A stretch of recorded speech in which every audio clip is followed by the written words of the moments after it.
Guys, welcome to my channel. ఈరోజు అయితే ఇదిగోండి నా డక్ ఫీడ్. పోయినసారి కూడా తెచ్చాను, మీకు తెలుసు కదా ఫ్రెండ్స్. అప్పుడు పిల్లలు కూడా పెట్టిన చాక్లెట్ మాలీస్. ఆ చాక్లెట్ మాలీస్ చేస్తే చక్కగా తిని 1 వీక్లోనే చాలా మంచి గ్రోత్ వచ్చింది. అయిపోయిందని మళ్ళీ ఇంకోసారి తెచ్చాను. ఇదిగోండి ఇప్పుడు మళ్ళీ ప్రాపర్ సన్లైట్లో పెడదామని ఫిక్స్ అయ్యాను. ఈసారి అత్తమానం వెళ్ళి తీసుకురాకుండా ఏదైనా చేసేద్దాం అనుకున్నా. కానీ ఏమన్నా చిన్న మిస్టేక్స్తో మా పేరెంట్స్ ఎవరైనా వచ్చి తన్నేస్తే నాకు మళ్ళీ మనసు 2 ముక్కలు అయిపోతుంది. అందుకే ఇంకో ప్లాన్ వేసా. ఇదిగోండి ఇప్పుడు మళ్ళీ ఇది ప్లేస్ పెట్టాను ఫ్రెండ్స్.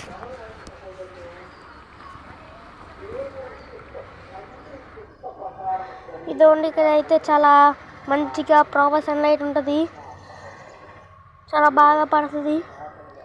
ఇక్కడైతే ఎవరు ఏం చేయరు, మా పేరెంట్స్ కూడా తెలుసు కాబట్టి నేను కొంచెం అటువైపు మళ్ళీ ఏం చేస్తానో నేను మీకు నెక్స్ట్ వీడియోలో అప్డేట్ ఇస్తాను. Please like and subscribe.